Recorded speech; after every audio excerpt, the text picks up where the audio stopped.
किसे कहते हैं रेक्टेंगल, आपको पता होगा, आपने छोटी क्लासेस में पढ़ा होगा, जिसकी अपोजिट साइड इक्वल होती है, this side equal to this side and this side equal to this side. ऐसी थिंग्स, ऐसी फिगर हमारी क्या कहलाती है बेटा, रेक्टेंगल कहलाती है। This is the rectangle. ये एक क्लोज फिगर है, ओपन नहीं है ये, तो जिसकी अपोजिट साइड्स इक्वल होती हैं, ऐसी थिंग्स क्या कहलाती है बेटा, हमारी रेक्टेंगल कहलाती है। बात करते हैं उसके एरियाज की। Number 1, area of the rectangle.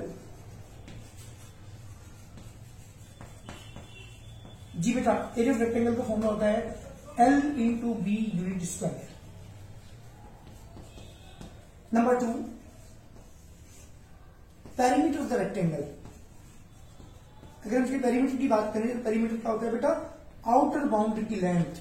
अगर मैं यहां से स्टार्ट करता हूं, this length plus this length plus this length and plus this length, इन जितनी भी लेंथ है आउटर बाउंड्री, इनका सब क्या कहता है बेटा, पेरीमीटर कहलाता है। इसको फॉर्म होता है 2 bracket L plus B, length plus breadth. क्योंकि आप देख रहे होंगे दिस लेंथ तो 2L हो गया, this breadth and this breadth 2B हो गया, 2 मैंने कॉमन ले लिया, that is the perimeter. Outer boundary की जो भी लंबाई होती है, जो भी लेंथ होती है, वो कहलाती है बेटा perimeter. Sum of all length, sum of all sides is called perimeter. Into unit, इतने यूनिट होता है। ये था हमारे पास रेक्टेंगल। नंबर 2 बात करता हूं स्क्वायर की। A figure, a closed figure which have all sides are equal, जिसकी चारों साइड इक्वल होती है उसे बेटे हम स्क्वायर कहते हैं। ये these are the 4 sides A, B, C and D. All sides are equal. Then this figure is called a square. ये भी क्लोज्ड फिगर होती है। नंबर 8, इसकी बात करूं एरिया की। Area of square is equal to side square. Side square area क्या होता है, जैसे सपोज कीजिए आपका बोर्ड है, आप देखिए बोर्ड है, इस बोर्ड की पूरा पोर्शन जो उसकी जो ये जो कवर्ड है, ये पूरा complete portion is called the area. इसके एरिया की बात करूं तो एरिया होता है इस कंप्लीट पोर्शन की माप, क्या कहलाती है, हमारा एरिया कहलाती है। लेकिन जब मैं पेरीमीटर की बात करता हूं तो this length plus this length plus this length plus this length. जैसे ही मेरे पास ये बुक है, इस बुक का जो ये सामने वाला पेज है, ये भी एक रेक्टेंगल है और इसका जो कंप्लीट पोर्शन है दैट इज द एरिया। अगर मैं इसके पेरीमीटर की बात करूं तो perimeter this length plus this length plus this length and plus this length, इन चारों लेंथ जो हमारे पास है, जो चारों साइड्स हैं, इन सब की लेंथ का सम क्या कहलाता है बेटा, पेरीमीटर कहलाता है। तो आप ये समझना होगा रेक्टेंगल किसे कहते हैं, रेक्टेंगल का एरिया क्या होता है और उसका पेरीमीटर क्या होता है। जब स्क्वायर की बात कर रहा था तो स्क्वायर का एरिया होता है side square, unit square. Number 3, perimeter. जी बेटा, पेरीमीटर क्या होता है बेटा, 4 इंटू साइड, क्योंकि आप देख लो चारों साइड इसकी सेम है, तो वन साइड तो 4 इंटू साइड, कितने unit, this is the perimeter of a square. ये स्क्वायर का पेरीमीटर है। और जो मेरा चैप्टर है मेंस्ट्रुएशन, इसमें आप एरिया के बारे में, पेरीमीटर के बारे में यही चीजें आप पढ़ेंगे। एक्सरसाइज स्टार्ट करता हूं। मेंस्ट्रुएशन की पहली एक्सरसाइज है, रेक्टिलिनियर फिगर किसे कहते हैं, figure made up of some line segments is called a rectilinear figure and these line segment are called its sides. A square, a rectangle, a triangle, etc. और all the rectilinear figures किसे कहते हैं, rectilinear. आपकी book के अंदर जब आप menstruation chapter खोलोगे, उसकी जो फ्रंट पहला ही पेज है 20 चैप्टर के मेंस्ट्रुएशन का, उसमें सबसे ऊपर लिखा हुआ रेक्टिलिनियर फिगर्स किसे कहते हैं, जिस जो लाइन से मिलकर बनी हो। A figure made up of some line segments, किससे मिलकर बनी हो बेटा, सम लाइन सेगमेंट से मिलकर बनी हो, दैट इज द, ये 3 लाइन से मिलकर बनाया, that is the rectilinear figure. ये आप देख रहे हो 4 साइड मिलकर बना, that is the rectilinear figure. ये भी 4 साइड से बना, that is the rectilinear figure. तो रेक्टिलिनियर फिगर किसे कहते हैं, जो फिगर किससे बनी हो बेटा, लाइन सेगमेंट से मिलकर बनी हो, रेक्टिलिनियर फिगर कहलाती है। Closed figure, a rectilinear figure having no free ends is called a closed figure. A square, a rectangle, a triangle, a parallelogram, ETC और ऑल क्लोज्ड फिगर जो बंद हो, चारों तरफ से बंद हो। सपोज कीजिए ये पेंटागन है ना, 1 2 3 4 5 साइड इसके अंदर है, ये क्लोज्ड है, that is the closed figure. बात करते हैं सिंपल फिगर्स की। A rectilinear figure is said to be simple if no two sides of its intersect except at a common end point.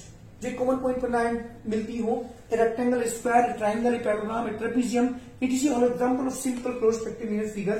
The figure ABCD is shown is not a simple figure. आपकी book में यहाँ पे figure दी हुई है, वो देख लीजिएगा, simple figures की बात। पेरीमीटर की अगर मैं बात करूं, पेरीमीटर मैंने बताया था आउटर बाउंड्री की लाइन क्या कहलाती है बेटा, पेरीमीटर कहलाती है।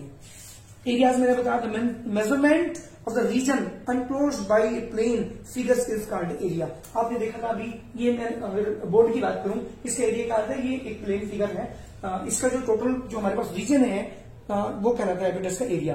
द रेक्टेंगुलर, सो ये measurement of the region enclosed by a plane figure is called its area, this is the area.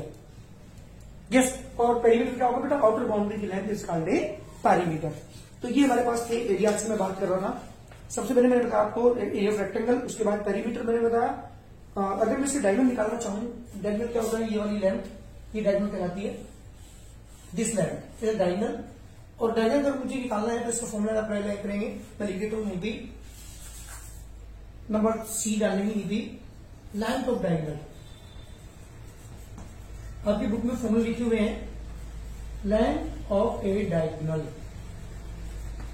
Under root जी बेटा, इसका फॉर्मूला है L square plus B square, L square plus B square unit, this is the length of a diagonal of a rectangle. और अगर मैं इसकी बात करूं, इसके डायगोनल की बात करूं, length of diagonal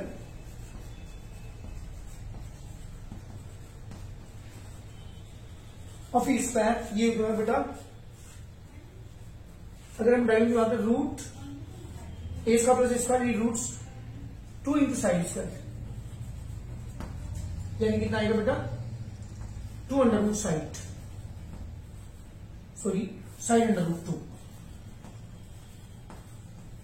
unit, this is the length of the diagonal. तो ये मेरे कंप्लीट फॉर्मूले हैं यहाँ पे स्क्वायर के।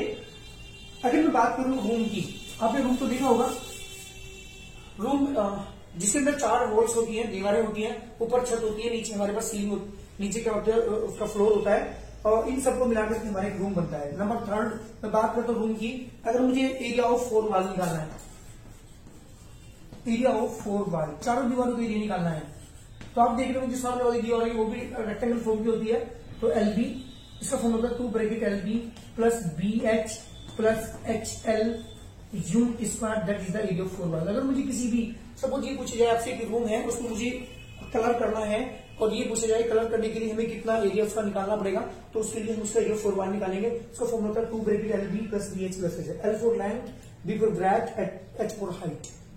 तो हम इस वाले फॉर्मूले को अप्लाई करके किसी भी रूम का एरिया फाइंड कर सकते हैं, नंबर ए।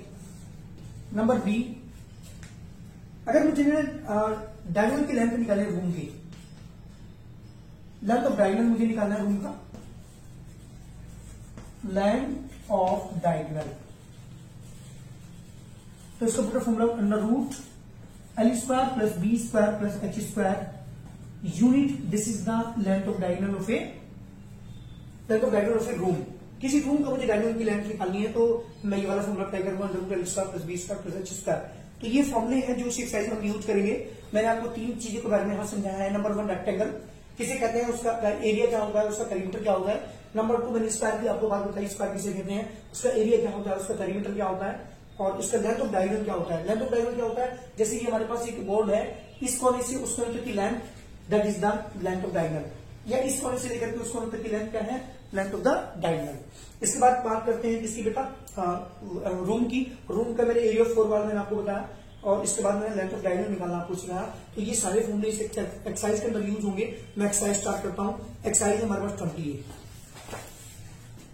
बात करते हैं एक्सरसाइज 20 की।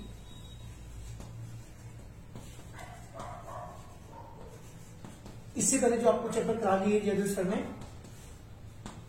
शायद ये चैप्टर आपको नहीं कराया, इसलिए मैंने ये चैप्टर स्टार्ट किया। एक्सरसाइज 20 है, नहीं आप कॉपी में करेंगे क्वेश्चन को, एक्सरसाइज को। चैप्टर नंबर 20 मैंने स्टार्ट किया है।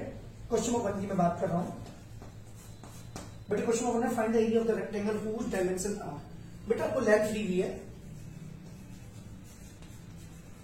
लेंथ दी है बेटा 24.5 मीटर। ये रेक्टेंगल है, सपोज कीजिए मैंने यहां पे बनाया जी, इसकी लेंथ है 24.5 मीटर। यस, ब्रेथ इसकी आपके पास 18 मीटर। ब्रेथ इसका 18 मीटर। मुझे निकालना क्या है, find the area of the rectangle whose dimensions are. मुझे इसकी लेंथ, एरिया निकालना है। Area of this rectangle, area of rectangle ABCD, अगर मैं इसे एबीसीडी मान लेता हूं, सपोज कीजिए एबीसीडी ये रेक्टेंगल है, मुझे इसका एरिया निकालना है। फॉर्मूला भी करना है आपको एल इंटू बी। जब आप वैल्यू पुट करेंगे तो 24.5 मल्टीप्लाई बाई 18, 24.5 में इसकी मल्टीप्लाई करेंगे बेटा 18 की मल्टीप्लाई आप करेंगे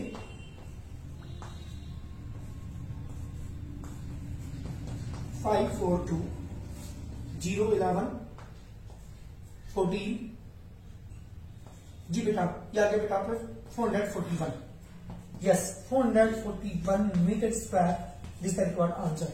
सेकंड पार्ट आप अपने आप करोगे इसका। सेकंड पार्ट में लेंथ दी गई 12.5 मीटर, ब्रेथ दी गई आपको 8 dm। ध्यान दीजिएगा, मैं चलो करा रहा हूं सेकंड पार्ट में। यस, एक रेक्टेंगल आपके पास, दिस इज एबीसीडी, इसकी लेंथ दी हुई है आपको 12.5 मीटर, 12.5 मीटर की लेंथ है बेटा। ब्रेथ है इसकी 8 dm, ये आपको डीएम में दी हुई, डेसीमीटर दी हुई है बेटा आपको। और मीटर को, डेसीमीटर को आप मीटर में कन्वर्ट करेंगे या मीटर को डेसीमीटर में कन्वर्ट करेंगे, क्योंकि दोनों आपकी ये इक्वल यूनिट होनी चाहिए, तभी आपके हमारा एरिया सेम आएगा। तो हमें यहाँ पे लेंथ दी हुई है, length of rectangle is equal to 12.5 metre. Breadth की बात कर रहा हूं, ब्रेथ दी आपको बेटा कितनी है 8 dm। इसी डीएम को मुझे मीटर में कन्वर्ट कर दो, 10 से डिवाइड करना पड़ेगा, यानी कितना आ गया बेटा 0.8 metre, that is the breadth. मुझे निकालना है इसका area, area of rectangle, area of rectangle A B C D. क्या बेटा फॉर्मूला मैंने दिया था आपको, L into B. Length is 12.5, breadth is 0.8। जी बेटा 12.5 में आप 0.8 की मल्टीप्लाई करेंगे, 12.5 multiply by 0.8, 8 5 is 40, 4 8 is 16, 16 is 4 20, 2 8 और 1 2 10। जी बताओ 1 के डिजिट के बाद डेसिमल लगाओ, तो 1 डिजिट के बाद डेसिमल आप लगाएंगे यहाँ पे, तो कितना बेटा 100 metre square, that is the area of this rectangle. ये मेरा क्वेश्चन नंबर 1 था जो मैंने कंप्लीट किया है। क्वेश्चन नंबर 2 की मैं बात कर रहा हूं यहाँ पे। Yes, question number 2, question number 2 में दिया है बेटा आपको, find the area of the rectangle plot one side of which is 48 metre. जी बेटा एक रेक्टेंगल प्लॉट आपके पास है, this is rectangle plot A B C and D. इसकी लेंथ है बेटा आपके पास 48 मीटर, ब्रेथ है बेटा, डायगोनल दिया है आपको 50 मीटर। डायगोनल दे दिया आपको यहाँ पे, इसमें यहाँ पे वाला डायगोनल आपको दे दिया 50 मीटर। आपको निकालना क्या है, ये वाली साइड आपको निकालनी है। आपकी तो ध्यान से सुनना बेटा, अगर कोई भी राइट एंगल ट्रायंगल हमारे पास ही, राइट एंगल ट्रायंगल क्योंकि आपको पता है इसका एंगल 90 होता है, रेक्टेंगल का each angle 90 and square is also have each angle is 90। Square का प्रत्येक एंगल 90 डिग्री का होता है। यहाँ पे आपको साइड नहीं दी, यहाँ पे ब्रेथ नहीं दी, यहाँ पे आपको डायगोनल दे दिया। तो हम क्या यूज करेंगे, जब भी राइट एंगल ट्रायंगल आपको दिया होता है तो पाइथागोरस थ्योरम अप्लाई करते हैं। पाइथागोरस थ्योरम केवल राइट एंगल ट्रायंगल के अंदर अप्लाई होती है। जब मुझे किसी भी राइट एंगल ट्रायंगल की दो साइड गिवन हो क्वेश्चन में, मुझे थर्ड साइड निकालनी है, तो हम यूज करते हैं पाइथागोरस थ्योरम। तो मैं यहाँ पे बीसी साइड मुझे निकालनी है, क्योंकि जब तक मेरे पास इसकी ब्रेथ नहीं होगी तब तक मैं इसका एरिया नहीं फाइंड कर सकता। मुझे यहाँ पे इसने लेंथ दी है रेक्टेंगल की, मुझे इसकी डायगोनल दे दिया है, लेकिन ब्रेथ मेरे पास नहीं है, तो मुझे सबसे पहले क्या निकालना पड़ेगा बेटा, ब्रेथ निकालनी पड़ेगी। चलिए निकालते हैं, पहले देखते हैं। ए बी रखी बेटा आपको कितनी है 48 मीटर, ए सी रखी बेटा आपको 50 मीटर। हमें निकालनी है इसकी ब्रेथ, तो क्या यूज कर दूंगा, in triangle A B C by Pythagoras theorem. हमेशा ध्यान रखिएगा, ये पाइथागोरस थ्योरम कहां अप्लाई करते हैं, पाइथागोरस मैथमेटिशियन ने अपने नाम पे इस थ्योरम का नाम रखा है, और उन्होंने कहा था कि किसी भी राइट एंगल ट्रायंगल के अंदर, ये राइट एंगल ट्रायंगल है जिसका एंगल 90 से राइट एंगल ट्रायंगल कहते हैं। अगर मुझे दो साइड दे रखी है, तीसरी साइड मुझे फाइंड करनी है, तो ये वाली थ्योरम अप्लाई करता हूं। थ्योरम हमारी जो स्टेटमेंट है वो ये है, hypotenuse square is equal to base square plus perpendicular square. अब आप कहोगे सर ये हाइपोटेन्यूज और बेस और परपेंडिकुलर क्या होते हैं, हमेशा ध्यान रखिएगा। राइट एंगल ट्रायंगल के अंदर जो नीचे पड़ी हुई लाइन होती है, जो हमारा नीचे ग्राउंड है उसके जो पैरेलल लाइन ड्रॉ करते हैं, that is the base, this the base. जो 90 डिग्री पर लाइन खड़ी होती है दैट इज द परपेंडिकुलर, और जो 90 एंगल के सामने की साइड कहलाती है वो हाइपोटेन्यूज कहलाती है। तो जब भी मुझे किसी रेक्टेंगल ट्रायंगल के अंदर दो साइड दे रखी हो, तीसरी साइड मुझे निकालनी है, तो मैं यहाँ क्या यूज करता हूँ बेटा, पाइथागोरस थ्योरम अप्लाई करता हूँ। अब देख रहा हूँ मुझे दो साइड यहाँ पे बताया, तीसरी साइड मुझे नहीं पता, इसलिए मुझे क्या यूज करना पड़ेगा, पाइथागोरस थ्योरम अप्लाई करनी पड़ेगी। Hypotenuse is 50 square, base is 48 square, plus perpendicular मेरे पास है BC स्क्वायर। 50 का स्क्वायर बेटा 2500, 50 को दो बार मल्टीप्लाई हम करेंगे ना, तो ये 2500 आएगा। 48 का स्क्वायर, 48 की दो बार मल्टीप्लाई आप करेंगे यहाँ पे,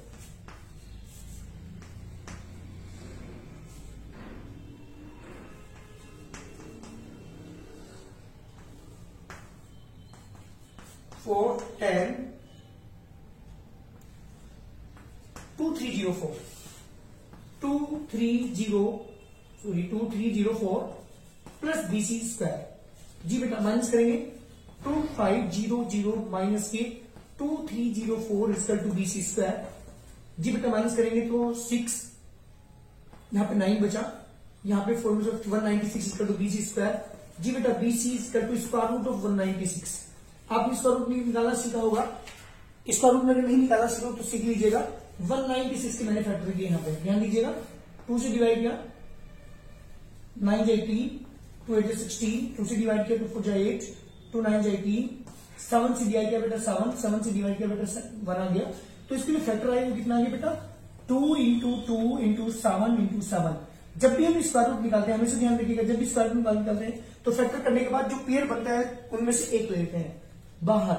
जैसे यहाँ पर 2 का पेयर बना तो 2 बाहर निकल के आ गया, ऐसे 7 का पेयर बना तो 7 बाहर के निकल के आ गया, यानी 14 मीटर। अगर आपसे स्क्वायर रूट नहीं निकालना था, स्क्वायर रूट निकालना वैसे शायद आपको सीखा होगा कोई सी एक्सरसाइज में, नहीं है तो मैं बता रहा हूँ आपको, फैक्टर कर लीजिए। इसके फैक्टर करने के बाद जो पेयर बनेगा उसमें से एक पेयर में से एक एलिमेंट को हम बाहर ले लेते हैं। तो यहाँ पे 2 के 2 एलिमेंट यहाँ पे हैं, तो एक बाहर ले लिया, इससे 7 भी यहाँ पे 2 बार है, 2 टाइम्स है तो 7 एक बाहर ले लिया, that is the 14। This is the breadth of this rectangle. हमारे पास ये ब्रेथ आ चुकी, मुझे जब ब्रेथ मेरे पास आ चुकी मुझे निकालना है इसका area. Now area of this rectangle, area equal to formula L into B. मैंने अभी बताया था आपको, जो एरिया होता है वो ये जो टोटल फिगर है यहाँ, इसका area, that is the region, this region is called the area. तो ये एरिया मुझे निकालना था, L इंटू बी हमारा फॉर्मूला होता है। लेंथ कितनी है बेटा इसकी, लेंथ आपको देखिए 48 मल्टीप्लाई बाई 14 मेरे पास साइज की ब्रेथ, दोनों की मल्टीप्लाई करता हूं, 48 की मल्टीप्लाई किसमें करेंगे बेटा, 14 में, 3 4 16 और 3 19, 1 8 जा 8, 1 4 जा 4, फिर ऐड करेंगे 2 672। जी बेटा, तो जो हमारा एरिया है वो है 672 metre square. This is the answer. ये मेरे क्वेश्चन का आंसर है। तो question number 1 and question number 2 दोनों हमारे कंप्लीट हो चुके।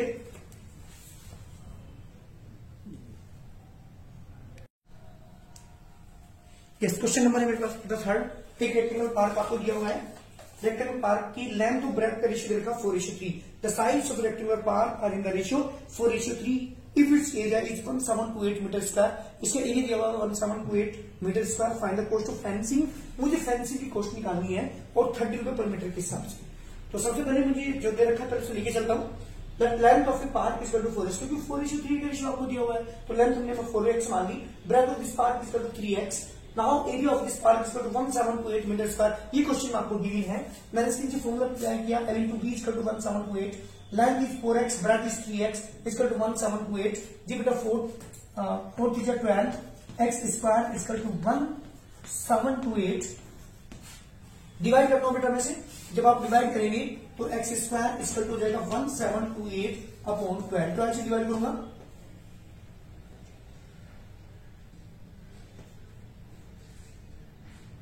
144। जी बेटा x square equal to 144 divide करने के बाद x equal to square root of 144, फिर स्क्वायर रूट आ रहा है, तो मैंने अभी क्या बताया था आपको, फैक्टर कर लीजिए इसके। 2 2 4 इंटू 2 इंटू 2 इंटू 3, ये इसके फैक्टर आएंगे अगर आप करना चाहेंगे तो। अब आप देख रहे हो 2 का पेयर बन रहा है, 2 बाहर आ गया, एक 3 का पेयर बन रहा है, 3 बाहर आ गया, एक और 2 का पेयर बन रहा है, 2 अब आ गया, equal to 12 metre. This is the, ये x की वैल्यू है बेटा हमारे पास 12। जब मैं ये x की वैल्यू निकाल दी, अब मैं बात करता हूं इसकी लेंथ की, तो लेंथ ऑफ दिस पार्क क्या हो जाएगी, लेंथ ऑफ द पार्क। जी बेटा पार्क की लेंथ हो जाएगी, क्योंकि मैंने मानी थी 4x, तो 4 मल्टीप्लाई बाई कितना था 12, जी बेटा 48 metre. This is the length of the park. मैं बात करता हूं ब्रेथ की, breadth of this bar equal to 3x हमने मान की इसकी ब्रेथ को, तो 3 into 12 equal to 36 metre. This is the breadth. अब क्वेश्चन ने ये पूछा है कि मुझे इसमें फेंस करना है। फेंस कहां होता है, फेंसिंग कहां होती है, सजावट कहां होती है, चारों तरफ। जैसे अगर मुझे इसे फेंस करना है, इस बोर्ड को मुझे फेंस करना है, सजाना है मुझे इसे, तो मैं कहां पर सजाऊंगा, चारों तरफ से इसे यहाँ पे ऐसे फेंस करूंगा। तो फेंसिंग करनी है, उसकी कॉस्ट लगती है आपको कितनी, 30 रुपये पर मीटर। 30 रुपये पर मीटर उसकी फेंसिंग की कॉस्ट है। तो हम क्या निकालेंगे, एरिया थोड़ी निकालेंगे अब हमें, क्योंकि फेंस यहाँ पे नहीं करना, मुझे इसके इस पोर्शन पे फेंस नहीं करना। से जब भी फेंसिंग की बात होती है, क्योंकि मुझे कैसे पता चल रहा है कि मैं चारों तरफ की वही फेंस करूंगा, तो इसमें कॉस्ट भी है 30 रुपीज पर मीटर। और मीटर किस में होता है, पेरीमीटर में। जबकि अगर ये पर मीटर स्क्वायर कहता तो मैं एरिया में मल्टीप्लाई कर देता, लेकिन क्वेश्चन ने कहा है कि 30 रुपये पर मीटर के हिसाब से मुझे इसे फेंस करना है, कितनी कॉस्ट लगेगी, कितने रुपये लगेंगे फेंस करने में, क्वेश्चन हमारा ये है। तो हम क्या निकालेंगे उसके लिए बेटा, क्या निकालेंगे, जब भी फेंसिंग की बात है तो हम पेरीमीटर निकालते हैं। Now perimeter of this part, now perimeter of the part इसका 2 फॉर्मूला क्या करना है आपको, 2 bracket l plus b, 2 as it is. Length कितनी है बेटा हमारे पास 48, ब्रेथ है बेटा 36, दोनों को ऐड करूंगा, 2 से मल्टीप्लाई करूंगा 84, 2 से मल्टीप्लाई करेंगे 168 मीटर इसकी चारों तरफ की लंबाई है। इस पार्ट की जो चारों साइड्स हमारे पास है, this and this and this plus this, इन सबको अगर हम ऐड करेंगे तो कितना आएगा बेटा 168 मीटर। मुझे दे रखी इसमें कॉस्टिंग, कॉस्ट दे रखी fencing, cost of fencing, fence करने की कॉस्ट किसकी बेटा 1 मीटर, 1 मीटर की जो कॉस्ट है वो 30 रुपीज है। उससे पूछा है कि कितने रुपए की कॉस्ट लगेगी उसको फेंस करने के लिए, पूरे पार्क को फेंस करने के लिए। Cost of fencing of 168 metre equal to, question में आपसे ये पूछा है, तो 168 में किसकी मल्टीप्लाई कर देंगे बेटा 30 की, 30 से मल्टीप्लाई करेंगे जी बेटा 5040 रुपीज, इतने रुपए लगेंगे उस पर फेंस करने के। टोटल जो कॉस्ट है फेंस करने की वो कितनी होगी बेटा 5040 रुपीज हमारी इसकी फेंस करने की कॉस्ट है। हमेशा ध्यान रखिएगा जब भी फेंसिंग की बात होती है तो उसकी आउटर बाउंड्री लेते हैं, आउटर बाउंड्री के लिए हमें क्या निकालना पड़ता है, उसका पेरीमीटर निकालना पड़ता है। तो जब भी फेंसिंग की बात हो तो पेरीमीटर निकालेंगे, और इसमें 1 मीटर की जो कॉस्ट है वो दे रखी 30 रुपीज, 30 रुपीज की मल्टीप्लाई कर दी बेटे मैंने। टोटल जो कॉस्ट हमारे पास आ चुकी है इस पे जो हमें फेंस करना है उसकी जो टोटल कॉस्ट है वो है 5040 रुपीज। बेटा यहाँ तक क्वेश्चन आपके क्वेश्चन हो चुके हैं हमारे पास 3। जितने भी मैंने फॉर्मूले आज आपको लिखाए हैं वो फॉर्मूले आप लर्न करेंगे, उनके बिना हमारी एक्सरसाइज पॉसिबल नहीं है, ना आप सीख पाओगे कुछ। जो भी मैंने फॉर्मूले आपको लिखाए हैं रेक्टेंगल के, स्क्वायर के, वो फॉर्मूले आप लर्न करेंगे। मैं पूरी चैप्टर की वीडियोस आपको दूंगा। जितने भी आज मैंने क्वेश्चन कराए हैं, जो भी वर्क मैंने कराया है उसे आप कॉपी में नोट करेंगे। जितने भी मैंने फॉर्मूले लिखवाए हैं उनको सबको आप लर्न करेंगे, तभी जाकर के हमारी एक्सरसाइज स्टार्ट होगी। थैंक्स।